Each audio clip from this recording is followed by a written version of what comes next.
Quels sont les échos qui vous parviennent? Est-ce qu'il y a des Ivoiriens aujourd'hui qui sont dans la détresse et qui ne demandent que à rentrer dans le pays? Bien évidemment, même parmi nous, il y a des Ivoiriens qui ont chassé même ce matin et d'autres hier qui se retrouvent. Chassé, c'est-à-dire? C'est-à-dire qu'on les a mis au dehors, ils louent des maisons. Ils ont été virés de leur domicile, c'est ça? Ils ont été virés de leur domicile.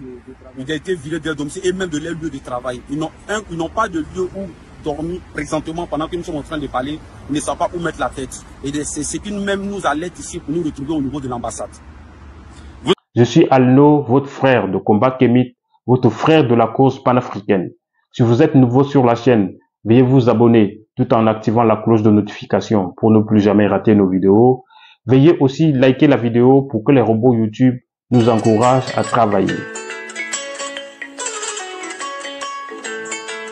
Suite à la déclaration du président tunisien Kais Saied, comme vous le savez, c'est une déclaration de guerre. Le président tunisien, pour résumer, disait que l'immigration clandestine relève d'un complot pour modifier la démographie de la Tunisie, afin qu'elle soit considérée comme un pays africain uniquement et non un pays arabe et musulman. C'est-à-dire la présence des Africains noirs en Tunisie est un complot ayant pour objectif de modifier la population tunisienne.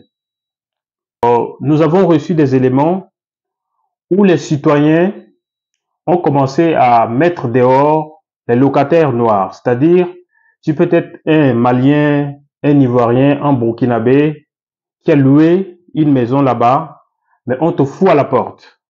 Donc, beaucoup de femmes se sont retrouvées dehors avec des enfants. Ils dorment à l'air libre. Mais c'est aussi les Tunisiens. Qui sont les Tunisiens en réalité? Il y a une histoire aussi qu'il faut partager parce que ce soit les Tunisiens, les Libyens, les Algériens, les Marocains, ce sont des Berbères. On les appelle Berbères avec pour connotation barbare. Tout ce peuple font partie de ce qu'on appelle les peuples de la mer, qui avaient attaqué l'Égypte au temps du pharaon Merneptah. Nous sommes dans la 19e dynastie, au temps de l'Égypte pharaonique. Et donc, ils ont été militairement vaincus et convoyés vers la région qu'on appelle aujourd'hui la Libye. Et c'est à partir de la Libye qu'ils se sont multipliés et dispatchés un peu partout dans des zones qu'on appelle tantôt aujourd'hui Tunisie, Algérie, Maroc et j'en passe. Donc, à l'origine, ce sont des envahisseurs qui constituaient un danger pour des peuples sédentaires et qui avaient été militairement vaincus par le pharaon Merneptah. Et donc, accidentellement, ils se sont retrouvés là. Aujourd'hui, qu'est-ce qu'ils disent? Ils disent que les Africains noirs sont en train de vouloir modifier la démographie de la Tunisie et qu'il faut les dégager de la Tunisie. Donc, vous comprenez maintenant comment ce peuple s'est retrouvé là, en Afrique. Ils ne sont pas du tout africains. Ils le savent et nous savons. Mais il n'y a que l'Africain qui aime en excès. Aujourd'hui, quand il y a des mouvements là-bas, il y a des Africains, entre guillemets, musulmans, qui sont plus sympathisants quand quelque chose se passe là-bas par rapport à leurs frères noirs. Ceci doit vous dire quelque chose. Parce que des citoyens qu'on est en train de mettre dehors là, il y a aussi des Africains noirs musulmans dedans. Mais ils s'en foutent. Un Africain reste un Africain. Nous ne voulons plus d'amour de qui que ce soit, mais nous voulons le respect. Le noir n'a pas besoin qu'on l'aime. On a besoin du respect. Le respect se mérite et le respect s'impose. Donc, ceci doit nous faire changer certains de nos comportements. C'est-à-dire, nous devons au moins commencer à nous aimer nous-mêmes. Quand déjà nos frères tunisiens ici nous rejettent, est-ce que on peut s'attendre à ce que ceux de l'Occident nous acceptent? C'est déjà ça le problème. Mais il est désolant qu'entre nous-mêmes en tant qu'Africains de l'Afrique subsaharienne, nous n'arrivons pas à nous entendre. Je vous avoue que malgré ce qui se passe, les États, par exemple, la Côte d'Ivoire, Tunisie et j'en passe, Côte d'Ivoire, peut-être Togo, c'est pas trop, les ressortissants de ces pays, les États ne vont pas piper un mot. Et ces événements vont passer et la vie va continuer. Donc ça doit nous pousser nous les citoyens désormais à donner crédibilité et voix qu'à un Africain qui est capable de comprendre et défendre nos intérêts quand nous sommes en danger. Donc, voyez vous-même à travers la vidéo comment ils foutent nos sœurs et nos frères qui vivent de l'autre côté et comment vraiment ils se moquent totalement de cette terre africaine qui les a accueillis. Ils ont trouvé une terre qui les a accueillis et voilà comment ils remercient vraiment les autochtones de cette terre. C'est quand même à saluer. Voilà comment on remercie l'Afrique. Mais tous ces éléments, parce que le noir est accepté nulle part. Aujourd'hui, quand tu es noir de peau, tu viens en Tunisie, c'est pas en Algérie, au Maroc, tu es traité de la même façon. Tu viens en Europe, tu es toujours rejeté. Tu viens en Inde, tu es de la même façon rejeté. Tu viens en Chine, tu es aussi rejeté. Mais entre-temps, les Noirs, entre eux, sur leur propre pays, dans leur propre pays, sont en train de faire des guerres entre musulmans chrétiens, entre nordistes, sudistes. Alors qu'au-dessus de nous, il y a des enjeux plus grands. C'est-à-dire, nous devons nous situer au-dessus de la mêlée. Nous appelons les Africains ici à l'union et à la solidarité continentale. Nos micro-États ne servent à rien. Nos micro-États sont rien devant l'Union européenne, par exemple. Ce qui se passe là actuellement en Tunisie est grave parce qu'il y a des Africains noirs qui sont employés dans des champs à des milliers de kilomètres de la ville. Et à l'heure où nous parlons, ils sont chassés des champs et ils ne savent pas par où arriver dans des zones urbaines. Donc, ils sont perdus dans des forêts. Donc, certainement, certains vont finir par mourir de soif. La situation est très, très inquiétante. Mais jusqu'à là, l'Union africaine n'a pas pipé un mot et nos États n'ont pas, à titre individuel, convoqué des ambassadeurs de ces pays-là pour les écouter.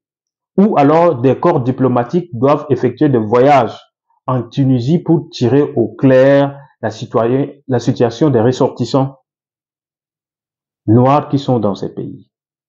Bon, si la Côte d'Ivoire s'organise pour faire rentrer des Ivoiriens, c'est une bonne chose. Mais que cette affaire soit gérée de façon un peu sérieuse. Parce que partout dans le monde, quand il se passe de telles choses contre les Noirs, les citoyens endurent et la vie continue. La fois passée, on a vu des citoyens du Nigeria en Inde qui étaient aussi chassés de la même façon. Ils avaient appelé le gouvernement du Nigeria au secours, mais je ne sais pas si le gouvernement a répondu. Mais toujours est-il que sur le plan diplomatique, rien. C'est-à-dire les autorités ne fassent absolument rien dans de telles situations pour secourir.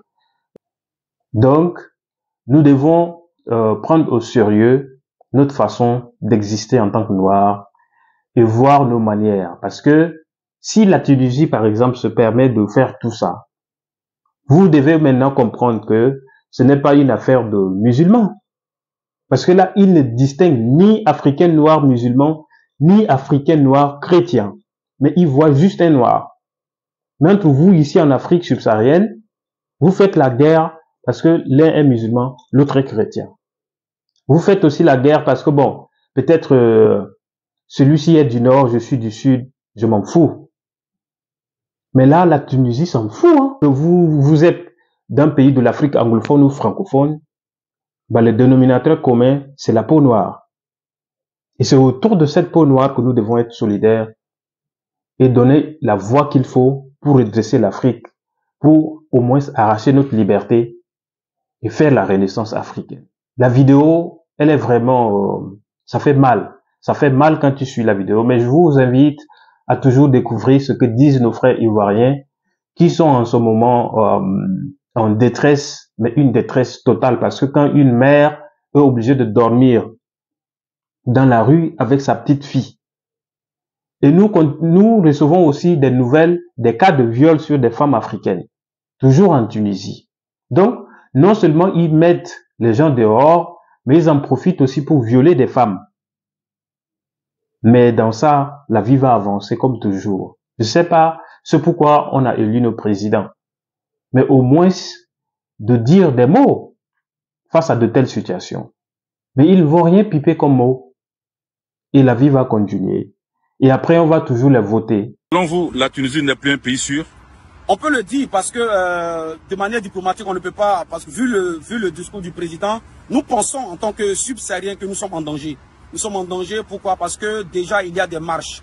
Il y a des marches des Tunisiens qui demandent que des Noirs, des ressortissants subsahariens puissent entrer chez eux. Nous constatons également des entrées, même des Tunisiens entrant dans des domiciles pour faire sortir nos ressortissants. Donc, dire que la Tunisie est un pays à risque, je ne peux pas tout le dire ici, mais nous, en tant que subsahariens, nous sommes en détresse. Nous sommes en détresse parce que depuis une semaine, nous ne dormons plus et il y a beaucoup de choses qui se passent sur le territoire, des agressions, des morts même qu'on cache des corps et vraiment nous pensons que nous sommes en détresse comme toute personne. Vous ne vous sentez plus en sécurité dans ce pays? Nous ne nous sentons plus en sécurité, vous le voyez tous. Et beaucoup pourront le dire, d'autres même sont cachés dans des maisons, ils ne peuvent pas sortir. Nous ne nous sentons plus en sécurité. Nous demandons à l'État tunisien vraiment de mettre un peu d'eau dans leur vin et de trouver des solutions diplomatiques. S'ils veulent véritablement que nous partions tous, que nous donnent au moins un ultimatum de 3 mois, de 6 mois, pour qu'ensemble nous puissions régler nos situations et rentrer de manière volontaire dans nos différents pays respectifs.